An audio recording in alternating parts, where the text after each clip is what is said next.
Ladies and gentlemen, some years ago, Baz Luhrmann was born in a small town, Herons Creek, New South Wales, Australia. His father ran a cinema, and Baz fell in love with movies, opera, and music as a young man. As he grew into an artist, he has become one of the world's leading cinema stylists with original works and brilliant reinterpretations of classics such as Strictly Ballroom, Romeo and Juliet, Moulin Rouge, Australia, and The Great Gatsby. And it turns out that Jim Sharman, the director and one of the key creative minds behind Rocky Horror, was a key influence on Baz Luhrmann. As an institution, IFC Center is particularly grateful to Mr. Luhrmann for sharing this and volunteering to present the film tonight. It's an extraordinary honor to bring up one of our greatest film artists of world cinema today. Please welcome Baz Luhrmann.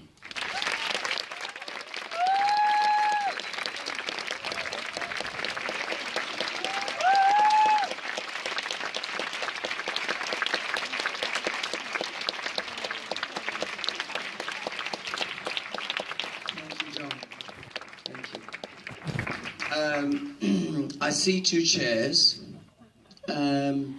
I won't be using one of them, I think, because I got a bit of a thing on the set of never sitting down, so I've never really got over that. But thanks very much for that lovely introduction. And you're probably right, John. There's a cruel rumor going around that I wanted to present this film because my 8-year-old wanted so many tickets to Comic-Con that I had to do something to make up for it. That is not true. Although he was fantastic today when he took on the head of Marvel Comics and debated some of the pros and cons of what should happen with the company in the future. So I was quite proud of him about that. I did it for a very particular reason. John touched upon it. But when I was very, very young, I guess I was about 20, I was doing all sorts of devised theatre in the middle of absolutely nowhere in Australia. And this guy that we'd known about, who was kind of a legend for us, this director that we'd heard about who'd gone to England and at the age of 22, can you imagine it, worked with composer called Andrew Lloyd Webber, made a musical called Jesus Christ Superstar at the age of 22, and he'd gone on to great success, and he'd had his own theatre company, done the original productions of Hair, and made a film called The Rocky Horror Picture Show. This director's name was Jim Sharman, and he worked with a designer called Brian Thompson. And he was a bit of a mystery guy. Anyway, one day he came out of the audience in a small place called Rockhampton and said, he sort of spoke like that, Baz, you could never really understand what Jim was saying. And he was really, yeah, well, I'll have to come and maybe work with the opera and do some things with the Australian Opera Company. And I was like, that would be good. I would be happy to do that. And from there, he supported my own directorial journey all the way through to where we are today. More interesting, or even more serendipitous, many years later, after I'd done my first theatre productions and was moving into making a theatre company, I hooked up with a young designer from the same drama school I went to called Catherine Martin. And she was guided by a designer who was Brian Thompson, who also designed the Rocky Horror Picture Show. The tag there is that I married her, and she went on to work with me on all the productions we've done. She's kind of difficult to live with. She has 4 Oscars, and it's very difficult to look at someone who slams them down every breakfast like that, and then eats the Wheaties like, just saying, as my daughter likes to say. Anyway, just really quickly, because I wanted to do a bit of a preamble before I brought on what I think is a pretty exceptional part of the evening. I wanted to just acknowledge Jim and I wanted to acknowledge him here because what I understood was that Jim went on, and he did the musical, and then he did had a little theatre company, and he told me in the theatre company, he had this guy that had a little band, and there was a drummer in the band who was terrible, like an absolutely hopeless musician and an even worse drummer, but he was pretty good. He said he wanted to write plays, and he wrote a play called The Unseen Hand, and his name was Sam Shepard. And yeah, some of you acknowledge that because he's a pretty good playwright, really. So then, after The Unseen Hand, it starred a guy called Richard O'Brien, and he had this musical idea, and they're at the Royal Court, and they go upstairs, and they put on this funny little show called, which was a sort of musical send-up of early comics and horror films and Hammer horror films with musical numbers, but it was also sort of confronting issues that they were big deals, like, sexuality, but in a kind of ironic camp way. They did the show at the Royal Court. It was a great success. They wanted to put it in a theatre. They couldn't find a theatre, so they put it into a cinema. So it became the Rocky Horror Picture Show. And then at some point, they went on to make the movie. Short note, they made the movie, and a man bought 20th Century Fox. I think his name was Bloodhorn. And he said, screaming every movie we've ever made here. And he got to the Rocky Horror Picture Show 10 minutes, and he said, stop. Burn that thing. No one should ever see that movie again. So the young guy went, you sure? I mean, it's kind of... No. Burn it. I mean, really. I just spent $100 million buying this place. I can see burn it. So the kid takes the reel, and he goes down to the archives, and he puts it in, and he goes, So he waits about a year, and he screens it around the corner at 12 o'clock at night. Today, as I stand here, it's the longest running motion picture in history.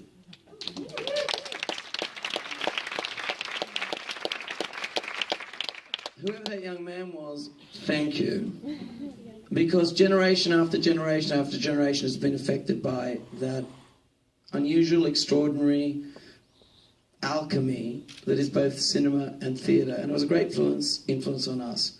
Now, the generations that have been affected because of the extraordinary qualities of it, and nobody... I can tell you a bit about it because it's kind of historical for me, but only the people that were really there could really tell you about it. And when I said, look, would it be all right if I hosted a Rocky screening, I had no idea that we would be so lucky as to have not only a cast member, but I think one of the great actors in the world. And so this would be a moment, I think, to welcome the great Susan Sarandon to the stage.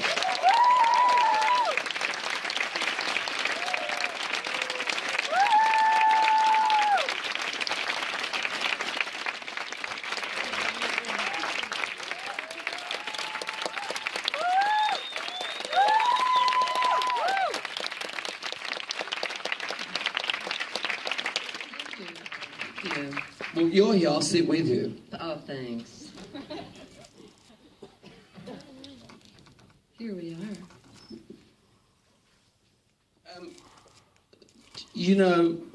Maybe I should ask you a question, Susan, because I've been dying to ask you this. But when did you first ever hear about the Rocky Horror, the play? When did you hear about the play as opposed to the movie? A friend of mine was cast in the show that the theater company in LA. And so what happened was I went to see her in it. Jamie Donnelly was her name. And I think when Tim came out on stage, it was one of the most unique and electrifying moments that had ever occurred in musicals as far as I was concerned. And I met Tim and I became friends, and actually I went by to say hi to him at one point when they were casting the movie, and I always had this phobia about trying to sing. I mean, I just am so... my dad was a band singer, and I was always told that I could not sing, and my ego was such that I believed that and was terrified. And I remember when I came to New York, for some reason, going up for musicals and just nothing would come out. So anyway, I went to say hi to Tim, and they were casting, and I just came to say hi, and give them a little peck and leave. And they said, "Oh my God, what a great idea! We've never had anybody that could make this part funny. Would you read?" And I said, "Yeah, but I can't really sing." And so, "Well, just read it." And I read it, and I kind of did a, like an extreme version of every ingenue that I'd been playing up until then. That had some kind of inner anger that was really underneath a bitch, but she was this little ingenue. And they thought, "Oh, that's so funny, go ahead, you can't hit." They said, "Can you hit this on the piano, Richard Hartley? Can you hit that? Can you this, They said, "Please do it." And I was actually supposed to do something else, and of course you can imagine my agents were horrified. But I thought, nobody should spend their entire adult life terrified to even hum. I'll go there, they'll give me drugs or alcohol or something, and I'll get over this, and it'll be very therapeutic, and meanwhile I can hang out with Tim and Nell and all these great people. They didn't give me any of those things. And luckily we spent a lot of time getting the music down ahead of time, and I just apologized throughout the entire process constantly. And I was the only one that had done film work at that point. Everyone else had done the stage version in many places, but nobody had done film, and Jim hadn't directed a film, I don't think, right? Yeah. And we were in this really uncomfortable, freezing studio in London, outside of London, more than an hour outside of London, and commuting.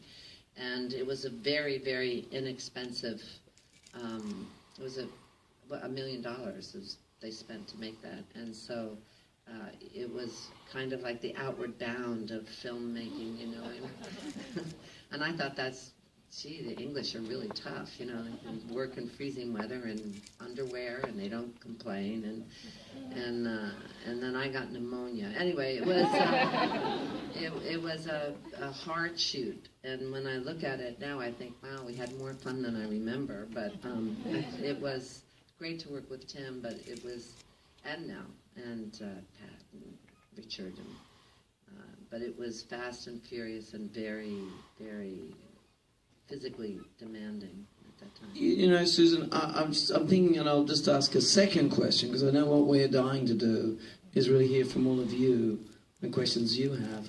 But one that's been rattling around in my mind, as I was on my way here, I have a 10-year-old daughter, and she has a niece, I told you, and the niece is the same age, and completely unprompted, I was coming, and she said, "Oh, she's a little bit hipper than she might be 11, my daughter might be 10, I don't know, I'm not good with numbers, ask the studio, but, Huh? It's her cousin, not her niece. Yeah, that would be my wife saying that in the background. She just tends to hang around and side coach me. It's not just numbers I'm a problem with, too, it's kind of like blood relatives, But anyway, some vague blood relative who's about 11.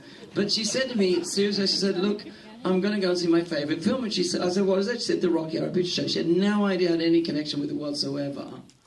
Right? And I wondered whether you had an opinion, so many generations connect with the film. What is the enduring power that the film has upon the young and continuing generations? Why does it do that?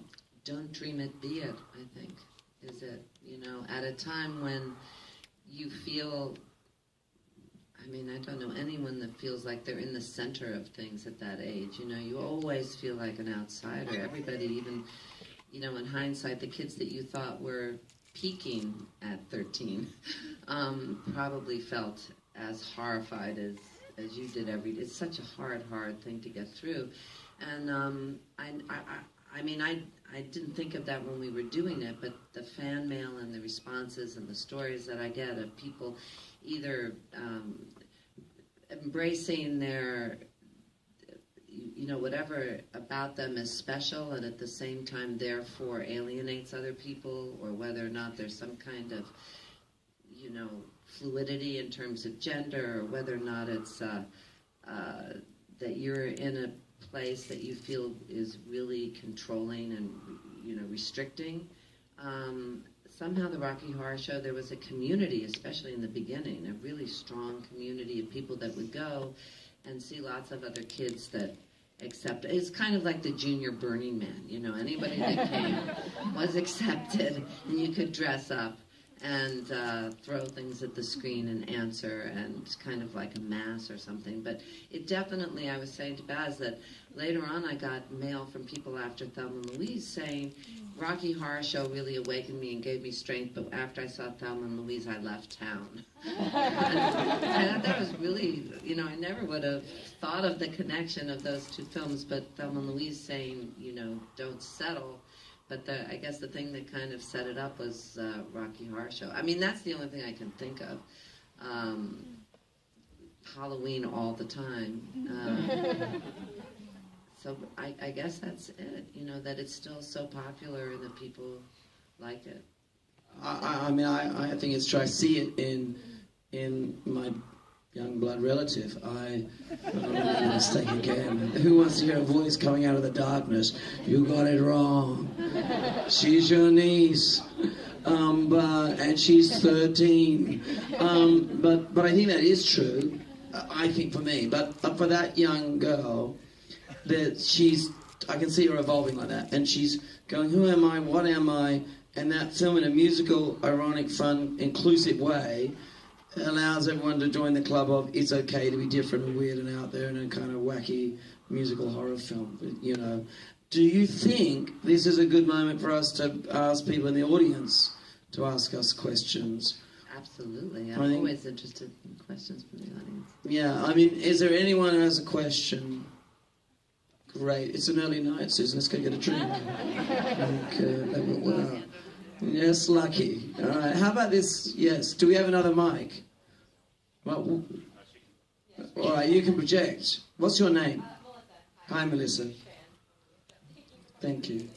Something I just noticed tonight watching this is I'm a big fan of Moulin Rouge, and I noticed, you know, as the Tim Curry character is dying, you have Rocky kind of holding over him. And I just noticed the parallel between Moulin Rouge when Satine is dying and Christian is holding her and the curtains around. I mean, is that something you would consider a direct influence or more just a coincidence? Or there's a couple of moments that, you know, yourself that... Do you know, I think that Jim, Rocky, Jim's aesthetic, Brian, they belonged, what they were doing was, interestingly enough, is reaching back to old cinema and inventing it and playing with it in a new and kind of fresh and edgy way. And I think that they reached back to a cinema that was quite a theatrical cinema language. You know, the movies of the 30s and the 40s, whether they were Hammer horror or they were musicals, they were a language where the audience understood that they were participating with the screen. And he was quite organic about that. Later on, we were quite serious about it. So I note, and I might be wrong, but the whole red curtain, the whole idea that you're let in on the idea that you're watching a movie and in on the irony of it. It's a two-pronged attack. There's two experiences. You both participate and observe it. So to a certain degree, yes, absolutely, it's been an influence. And Jim and Brian and all that, we just thought that was the coolest thing in the world. Death to naturalism. I mean, I grew up around psychological drama and doing sort of first reality stuff, you know, so, and Brecht and all of that. So the theatricality of it, yes, it was definitely a direct influence. Anyone else with, yes? Hi, I'm currently producing a documentary called Rocky Horror Saved My Life. I think that I'd like to know, how did Rocky Horror really change or affect the course of your life, both of you? Susan's got to answer that one. I'm fascinated by that one for you. Well, it didn't do anything for a long time because it just didn't exist. You know, it had a long gestation period. And then I find that people have a tendency, journalists have a tendency always to ask me questions that put me on the defensive. Like they expect me to want to disown the Rocky Horror Show for some reason. I don't know if it's because I'm running around half-dressed or I'm not sure why, but I think now, you know, maybe it's earned some kind of respectability, but certainly in the beginning, It was kind of like what happened when I started championing ping pong. They were like, "Excuse me, what did you do? You know, where did that film come from, and what is that?" And because I guess I was really the only person that anybody knew, you know, so a lot of it went on me, and because you know, I don't think, unless you were in L.A., I don't even know how long the show ran. Did it run in New York, the actual theater production? I mean, I remember it in L.A., but I didn't see it in New York, and so it didn't reach that many people in the theater. So when the film came out, it was, people couldn't, you know, and then they kind of blamed me. But I even then, I thought, this is great, you know, how fabulous. And how did it affect my life? I don't know. I mean, I did have parents. I was telling Baz that I had parents that wrote me letters threatening me, telling me to tell their kids to leave their Rocky Horror Show costumes at home before they went to college, or they were getting cut off. And so I did have a little bit of a fantasy of all these disgruntled suburban parents having to drive their kids to the cinema at midnight, you know, and that was what was going to take me down at some point. Not anything to do with politics, just really like, I can't do this one more time. Give up my weekend for my... Anyway, so it could be my legacy. Who knows? It could be kind of interesting. I think Susan's got an amazing point, just to add to that on a technical level. My understanding is, just from a cursory glance at the web, is that it was reviled critically when it came out. And it's pretty much been reviled a lot from the odd kind of heavy intellectual who sort of weighs in on it. Now, you've got to counter that with the fact that it was, I think in 2005, the Library of Congress. What's that when they sign a piece of culture up as significant? What's that called? It's exactly. And it was registered nationally by the Library of Congress because of its cultural significance and effect upon culture. And you see, that'd be my own take on things. I'm much more interested in the things that affect culture in an enduring way, not how they're particularly received at the time. Because if you start playing that game, well, a guy called Shakespeare would have been, he was reviled, by the way, by the critic. Reviled. I mean, Rocky got off lightly, right? And he's done all right.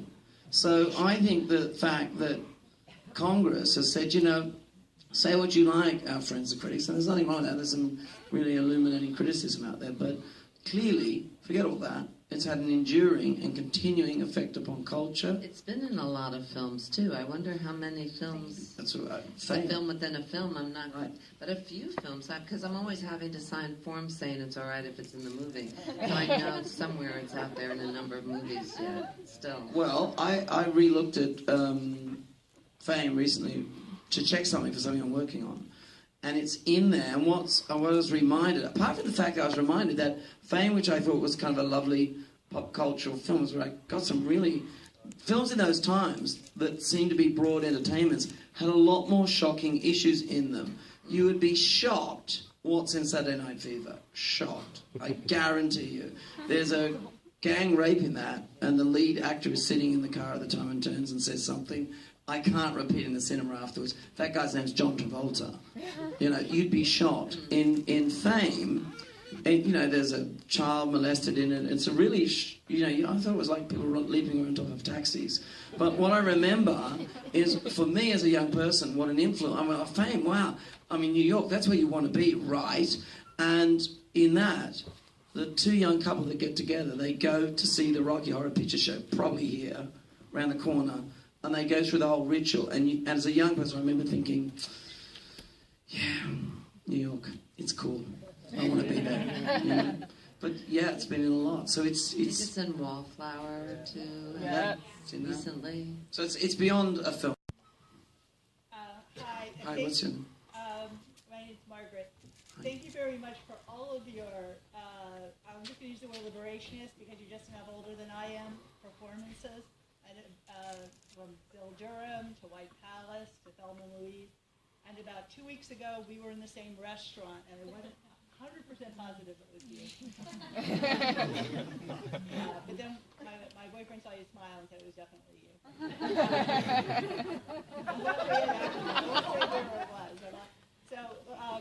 So when you were saying about humming, I think that went with all of it. In other words, when you take whatever that fear was and use it in all those parts, there's no other performer I can think of in my generation, our generation, that did quite that kind of busting out. So Thank you. I hope I keep busting out. Gonna keep. There's still a lot of things I'm afraid of, so I have lots of things to work with yet.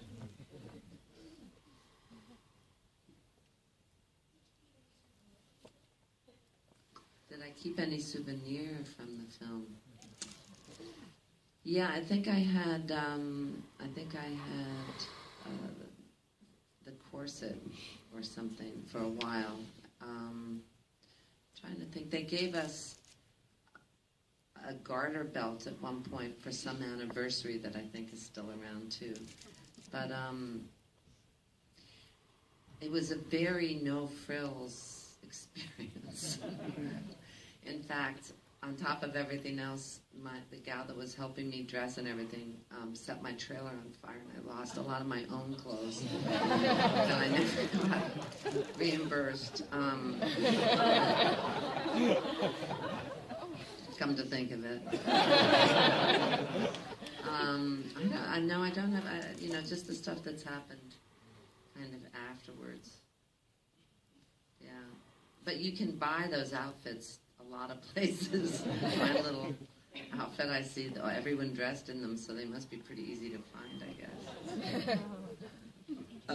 guess. Sue Blaine designed the show and was an Aussie, but what I know is that most of the costumes and a lot of the props from the theatre show, they just used in the movie. Because Jim had never made a movie before. They had such a low budget. They just thought that's how you did it. You just sort of dragged it along, and then they did other costumes and things. But, Susan, I got to ask, because I shouldn't, because everyone else don't ask questions, but I'm dying to ask, just thinking of costume. I see mine's falling apart. When you made it, and it was harsh to make, and, cold, you lost all your clothes in a tragic fire. Left only with a corset to face the world. But in all seriousness, it must have been a great effort, and one of those kind of, this is crazy, and you do it, and then it gets buried.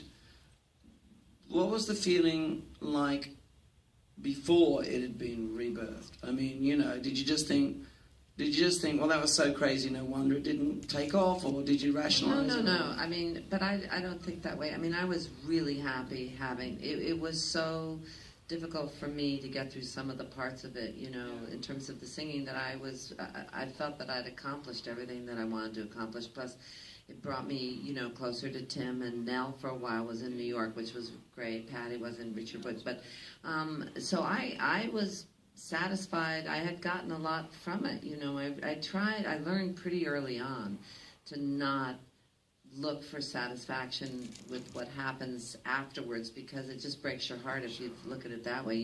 How you toil away even more as a director. You spend years on something, and then, the studio decides to, release it for 3 days or something and pulls it, or just is bad planning or bad, there's so many ways for them to fuck it up.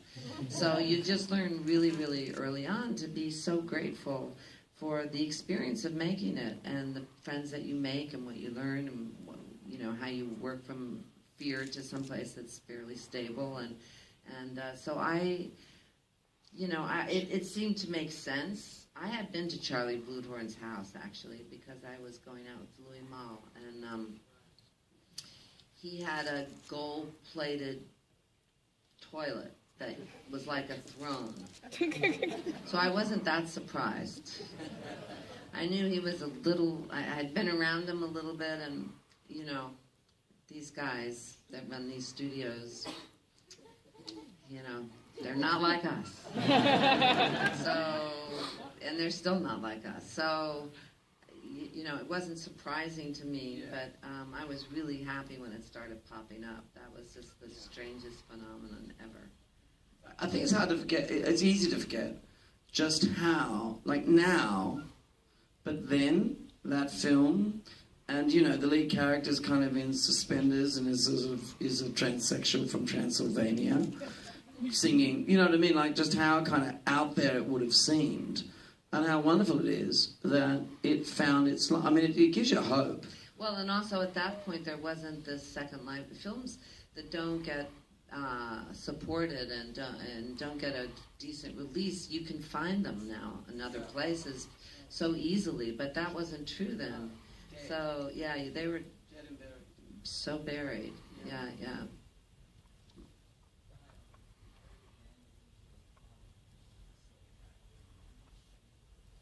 Had no idea she was looked upon as being slutty. I'm shocked. Me neither, actually. No, I thought she was just suffering from having to be smarter than him, but always being nice, as girls are supposed to be. And had this underlying anger that this guy was such a jerk, and so, you know. And also she was sitting on some lust of some sort. But I'm really sorry that you made her into a slut in your mind.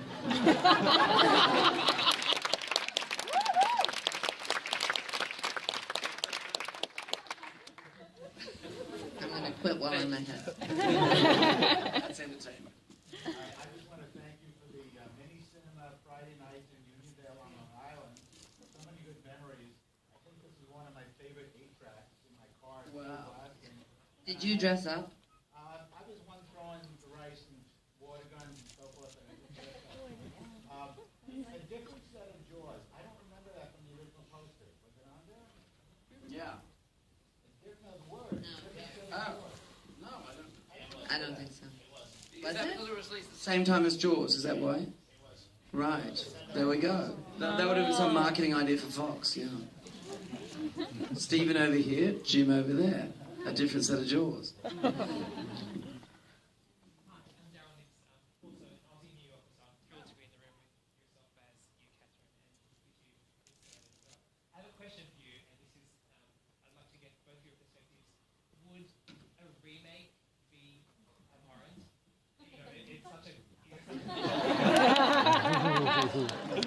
I think the spirit of the fact that there was no money and it had been in the theater for so long, and these people were, you know, had figured everything out, and there's something about being young and hungry and not having a huge budget to, I mean, it was just done in a spirit, and I think that kind of, you can see it on the screen, and I think that adds to this encouragement of you to make art out of whatever it is that you have.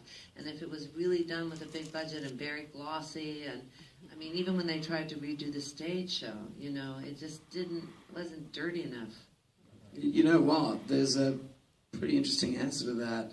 Jim told me they did do a sequel with a lot of money called Shock Treatment. And he said, and it was terrible. They asked me to do it, Well, and I didn't do it.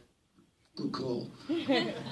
No, but Jim was really clear about that. Like, I think what he describes, and he's right, particular to this, and particular to its success, is that the absolute one-off alchemy. Like, Jim's got this long letter he sent to me. I emailed him about this. It's really beautiful. I wish I had time to read it, but I can't read. And it will go horribly wrong. And he mentions Susan in an intimate way on the set of Atlantic. And I checked with you if that was true. Preparing for a role was. Now you want to hear it, right?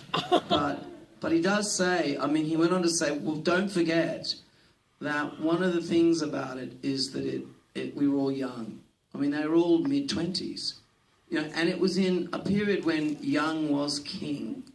It was this new period where to be young, you were king. And so 25, and, you know, the way they made it, I think it, I mean, he goes on to say it's not very, there are a lot of steps that are out of time. It's like imperfect. And that's where the human quality in it is so lively in it. And I think Susan's absolutely right. the nature of that is if you go and sort of do a perfect multi-million-dollar version, you'd be better off doing some other kind of interpretation of it. I think that's legitimate, you know. Do Rocky the Opera or something, you know. But any other? I've seen a lot of different kinds of productions on stage because they invite me, and I saw one on Long Island City, or a special school there for kids that had all kinds of different brains, you know, autistic and other things, doing the Rocky Horror Show. That was pretty interesting. And also I've seen it, and a girl had the lead, had Tim's part in that.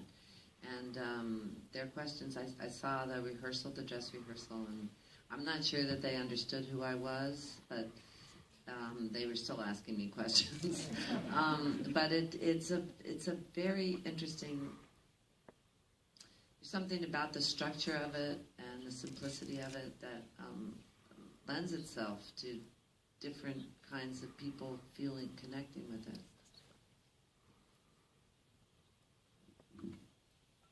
So the film version of Rocky Horror Picture Show is almost 4 years old. It features lots of gender fluidity.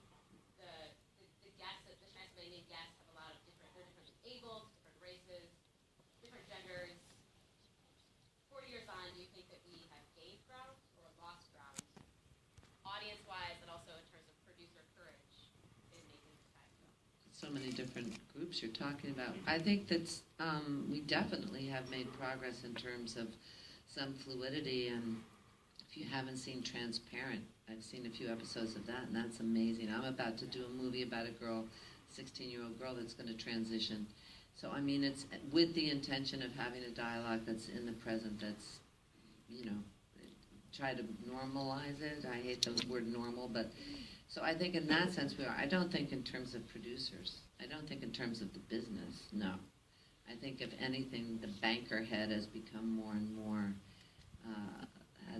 is stronger, and it's all decided by, you know, who you cast, who's got how many followers, and what's your this queue and that queue, and there's very few instances, especially if it goes over $2 million budget or something, where you, even with the tiny films, where you can cast somebody that's just the right person, let alone a story that you want to tell that isn't, you know, it's that funny thing that we love it, now let's change it. And, you know, does it have to be that gay? Does it really have to be a suicide? You know, all the major elements that are in something initially, and then they just get nervous, right? And so you get away with murder. I don't know how you do it. You do all kinds of I was trained by Jim. stuff. Yeah. But you've made money, and that's why they trust you. No, somebody donated me this lovely jacket. Actually, I thought you hit a really, really important point, and I think Susan does. Look, and something I'm working on, I'm going back to a lot of the films made in this period, not because of Rocky, but I've been meticulously going through them. You know that example I gave about Saturday Night Fever or Fame? I mean, honestly, I said to my 10-year-old, darling, you should see Fame, because she's interested in, you know, schools where they dance and things like that. I went back, I was like, I realised then that those films that we grew up with, just, you know, I mean, forget The Godfather and, you know, like, films that were being made there. The actual, the social confrontation in them. And yet they were profoundly entertaining, and they were broad, they were films that were reaching very broadly. I realised that there has been a massive and kind of almost very subtle, invisible shift into that thing you talk. Does it have to be? Couldn't it be? What's interesting is that there's a greater liberation, I think, in some television, in cable television. There's a greater freedom in the writing there. That's where you see liberation. And in film, yes, I can see and that. Documentaries, I think. Documentaries, There's been an great, amazing public switch in terms of actually seeing documentaries as entertainment, and there's so many good ones with all these little cameras that people can now use. There's a lot of interesting films being done, but distribution is the question, I think, now. Yes. I mean, I think it's a bigger subject. I'm not shirking it, but it's a really big subject. We'll get off track on it, which is basically about who buys tickets to the cinema. You know, I can remember, we had a little cinema when I was growing up in a tiny country town. And, you know, you have to remember, everybody went to the movies, and event cinema meant, you know, there were things that children went to and families went to, but there are also things that all adults went to. There's not a lot of broad-based cinema that all adults go to. Who buys tickets to the movies? What is the big movie-buying force? I mean, you know, Comic-Con, fantastic, but there's a reason why it's so absolutely potent. And there's nothing wrong with that. But, you know, that kind of adult... I do long for those big... They're great, small adult films, but I really long for those big, you know, subjects that are done on a big scale that can pay their price because a big audience goes to see them, and they're not necessarily, you know, narrowed down. And there were more of them, I think. I mean, maybe I'm just starting to sound a little bit older, but I think there were more of them when I was growing up. Yes. Hi, my name is Anna Maria. I'm from Iceland. And I saw Rocky Horror for the first time when I was in kindergarten. I think I watched it like twice or 3 times a day for years. And one of the reasons I moved to New York was to be in Fame. And I'm in the Actors Studio Drama School right now. And Good for you. Good luck to you. Thank you. I love Iceland, by the way. Thank you so much. I love it too. I'm here with four girls from Iceland. And Romeo and Juliet is one of my favorite movies, and my heart is pounding. I really wanted to ask you, Rocky Horror is my favorite movie in my life. And What did you think was so interesting when you were that little and you were watching it compulsively? Wow. I was made a video cassette that was like taped off another tape, and it had like a Xerox cover, and there was a female director, a theater director, that gave it to me because I loved it, and me and my childhood friend, who's also an actress now, we like stole, ég stalst til að horfa á hana. We sneaked. We weren't supposed to see it, but we like watched it, and then like I confessed, and we all confessed, and we were like, this is my favorite movie in the world. And they like Xeroxed the front paper, and they had like highlighting pens with pink, the lips, and like I think Did you dress up? Yes, we dressed up and we put on makeup and we knew the dances. I know, like, I think every single word in the movie. and I directed also, like, there is a film festival in Iceland, and once we had a midnight show, and I directed a little bit of, like, we played in front, and we had the popcorn, and we had the flashlight. We didn't have the laser thing. Which was, I don't know. It was unlike anything I had ever seen, and it was so provoking, and it opened my eyes to so many dimensions of life. And maybe it was too much sexuality. I was poor. I don't know. I didn't understand most of it. Plus, like, I didn't speak English.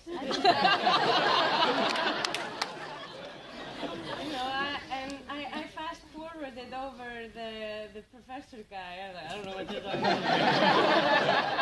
I find that a lot of my films that would work better in another language. There are some that, like, the hunger in German is so hot.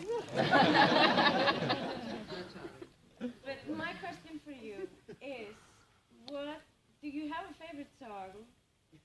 Or I have a favorite what? Song or a scene? From that? From Rocky Horror. Yeah, I like the first one, and, you know, There's a Light I find soothing. I like that one. I mean, of mine, you know. Yeah.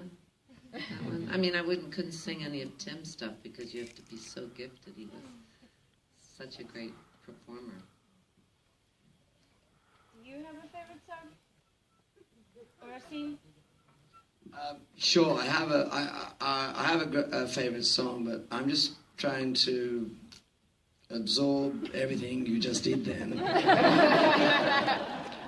which is, I mean, either, I don't know, you've been rehearsing it for months and it's a performance, or we're the luckiest people in the world, because that is the absolute summation of the value and the meaning of the Rocky Horror Picture Show, and that is a beautiful story. So we're the lucky ones here. And I like the time more. Hey. Maybe last couple, I guess. Yeah, we'll go there and then we'll come here. So these are just, I kind of get sneak it, but they're small. So the first one is, was there any major editorial or any difference from when it was first released until then when it was re-released as the Midnight Show? Was there anything altered? Not to my knowledge, no. And I'm sure Jim would have told me, and I'm sure not, because my understanding was we got to track down the story about the kid. I mean, I'm probably, as you know, I'm a social realist director, so when I tell stories, they're totally accurate. But maybe I just imagine. I have read that I was like a junior executive, or someone saw it later on and went, look, and did the deal about screening at 12 o'clock. So I know they didn't have any money. So the idea of going back into the edit, I mean, once you, even when it was optical sound, once you've done that, no. So it's not like they went like, you know. The one thing that was different from what was intended was the whole film was supposed to be in black and white until you see Tim's lips as he's coming down the elevator, which would have been fantastic. So you kind of like the Wizard of Oz, you know, and once he comes down. So they shot it with the intention of the whole church scene, whatever, I can't remember, goes on in the beginning, as being all black and white, and then everything would be black and white, and you would get this pop of color, and you were into his arrival. And they didn't do it because they said it was too expensive, and so that was something that didn't happen the way that they hoped. And I was told that there were some gay guys that were at Fox that started feeding it to these art gay cinemas. Those were the first places that it really attracted people and built up. And then later on I was told, you know, now we don't have so many art cinemas, little tiny independently owned cinemas. There used to be more of a network of them, and I was told that it really managed to help keep them alive for many years, because they knew they could count on selling out those performances every week when they were showing some foreign language film or something. You know. Well, the second one's a very short one. It's just for you, Susan. I've got one very important question. How did you keep that newspaper on your head during the words like, I've tried that in New York writing, it does not. Well, that's a secret. Which maybe I'll tell you later. Hi. So, thank you very much for your work with Rocky Horror. I'm also working on the Rocky Horror Save My Life documentary, and Rocky Horror really did save my life. Were it not for me going to Rocky Horror 20-odd years ago, I wouldn't have any of the friends I have now, and I wouldn't have my wife, I wouldn't have my baby, wouldn't exist. It's been mind-blowing the trip that I've been on because of this little movie that was made in the 70s. Wow. What are your kids' names? Zoe. Zoe. Is the one. And she's fantastic. Today she said the words Rocky Horror. That's a sweet story. It's been 40 years almost. Next year will be the 40th anniversary. There's talk about there being a convention in New York. Would that be something you'd be interested in attending? Would you consider attending a convention? When's the last convention you attended? Are you talking to me? I live a few blocks away, you know. I'm down, if I'm in New York, I would be interested in going. I mean, I'm very proud to have been part of it. And I think that it has had such positive, as you say, that I mean, I'm very aware, as somebody who does this for a living, of taking responsibility for what happens when you're in a movie and people see it and what they leave with. And because I think that films, you know, they constantly completely strengthen racism, sexism, ageism, all of those things, that nobody pays any attention to what they're reinforcing time and time again. So I'm very happy when a film that I'm in, I'm trying to be careful. You never know if a film's going to turn out well or not. I mean, there's so many more ways for a film to go wrong than right.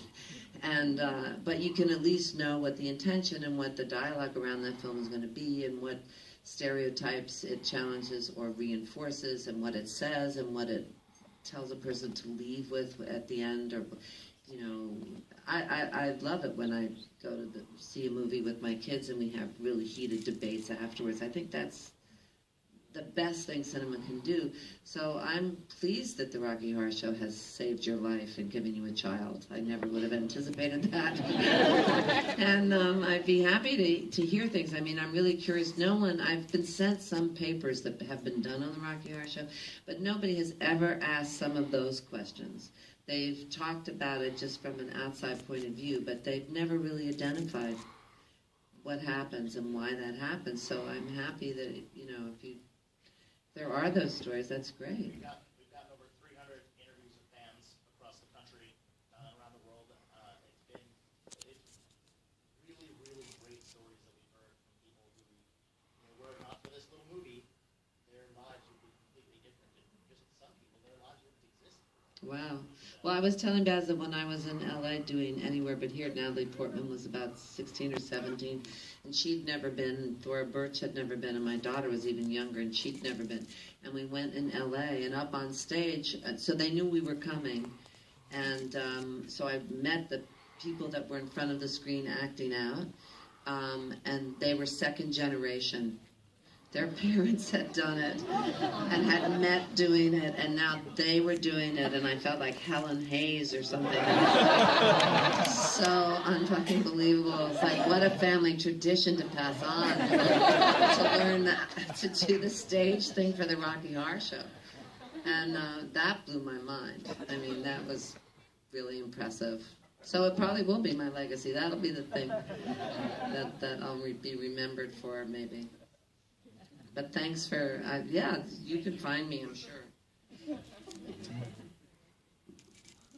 I wonder if that's a good moment to, well, first of all, I don't think rock horror is a phenomenon, a cultural phenomenon, but Susan Sarandon will be remembered for many, many other extraordinary and remarkable performances. And thank you. Really.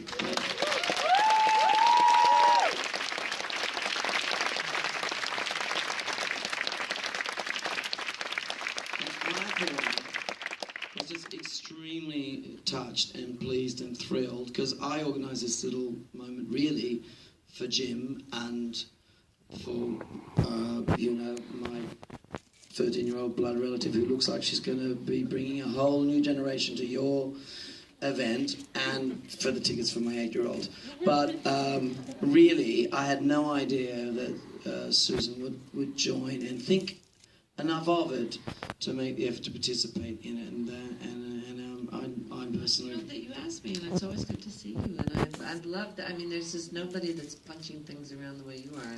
It's just completely using cinema the way it should be used, and I'm happy publicly. And your wife does make fabulous, fabulous visuals. She just said, she's not just a voice.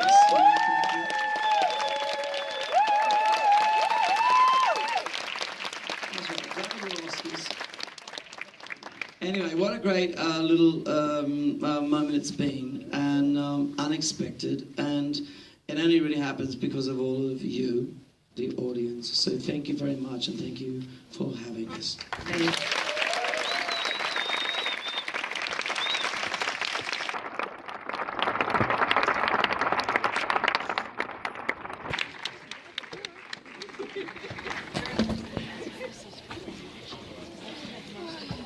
'22, can you imagine it? Worked with a composer called Andrew Lloyd Webber, made a musical called Jesus Christ Superstar at the age of 22, and he'd gone on to great success, and he'd had his own theatre company, done the original productions of Hair, and made a film called The Rocky Horror Picture Show. This director's name was Jim Sharman, and he worked with a designer called Brian Thompson. And he was a bit of a mystery guy. Anyway, one day he came out of the audience in a small place called Rockhampton and said, he sort of spoke like that, you know, Baz, you could never really understand what Jim was saying. And he was really, yeah, well, I'll let you come and maybe work with the opera and do some things with the Australian Opera Company. And I was like, that would be good. I would be happy to do that. And from there, he supported my own directorial journey all the way through to where we are today. More interesting, or even... Thanks very much for that lovely introduction. And you're probably right, John. There's a cruel rumour going around that I wanted to present this film because my 8-year-old wanted so many tickets to Comic-Con that I had to do something to make up for it. That is not true. Although he was fantastic today when he took on the head of Marvel Comics and debated some of the pros and cons of what should happen with the company in the future. So I was quite proud of him about that. I did it for a very particular reason. John touched upon it, but when I was very, very young, I guess I was about 20, I was doing all sorts of device theatre in the middle of absolutely nowhere in Australia, and this guy that we'd known about, who was kind of a legend for us, this director that we'd heard about, who'd gone to England, and at the age of...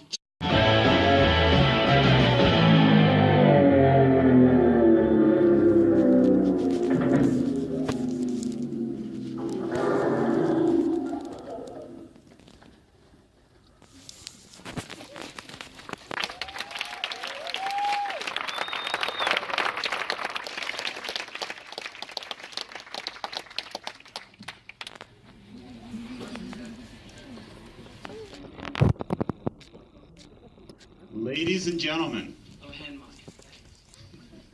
some years ago, Baz Luhrmann was born in a small town, Herons Creek, New South Wales, Australia.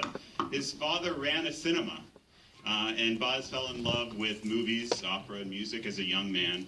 As he grew into an artist, he has become one of the world's leading cinema stylists with original works and brilliant reinterpretations of classics such as Strictly Ballroom, Romeo and Juliet, Moulin Rouge, Australia, and The Great Gatsby. More serendipitous. Many years later, after I'd done my first theatre productions and was moving into making a theatre company, I hooked up with a young designer from the same drama school I went to called Catherine Martin. And she was guided by a designer who was Brian Thompson, who also designed the Rocky Horror Picture Show.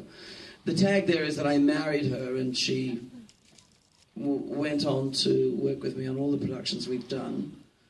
She's kind of difficult to live with. She has 4 Oscars, and it's very difficult to look at someone who slams them down every breakfast like that, and then eats a Wheaties, like, just saying, as my daughter likes to say.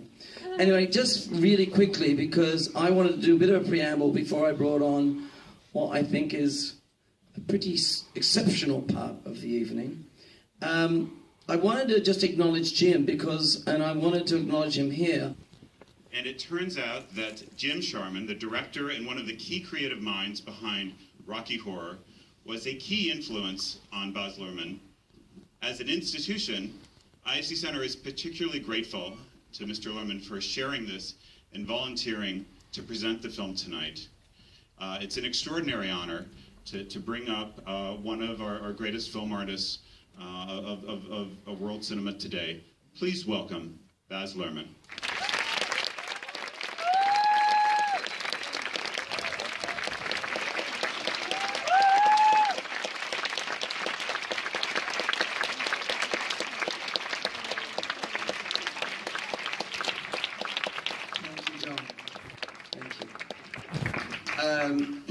I see 2 chairs. I won't be using one of them, I think, because I got a bit of a thing on the set of never sitting down. So I've never really got over that. But